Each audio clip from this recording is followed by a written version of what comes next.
Hi, நம்ம எல்லாருக்கும் ரொம்ப நல்லா தெரியும் சொந்த வீடு வாழ்க்கையில் எவ்வளோ முக்கியம் அப்படின்னு சொல்லிட்டு. ஆனால் சொந்த வீடு முக்கியம்னு தெரிஞ்ச நமக்கு சொந்த தொழில் முக்கியம் இல்லை அப்படின்னு நம்ம ஸ்ட்ராங்காக நம்பிக்கிட்டு இருக்கோம்.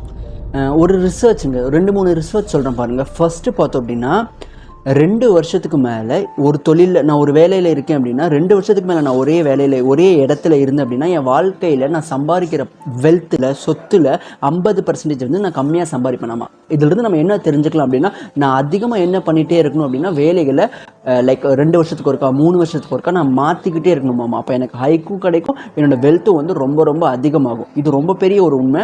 ஆனால் வந்து இது ஃபோர்ப்ஸோட ரிசல்ட்டு. ஆனால் நிறைய பேர் பார்த்தோன்னா ஒரு இடத்த பிடிச்சிக்கிட்டு அப்படியே வாழ்க்கையவே ஓட்டிடுறாங்க. ஒரே வேலையில் வாழ்க்கையை நம்ம ஓட்டும் போது என்ன ஆக ஆரம்பிக்குது அப்படின்னா செட்டில் ஆயிடுறோம். ஆனால் என்னன்னா ஒரு கோடி ரூபா சொத்து சேர்த்து நான் வச்சுருக்கேன் அப்படின்னா நான் ஒரு நிறைய இடத்துல வேலையை மாறும் போது எனக்கு என்ன ஆகும் அப்படின்னா அந்த 1 கோடி வந்து ஒரு 4-5 கோடியாக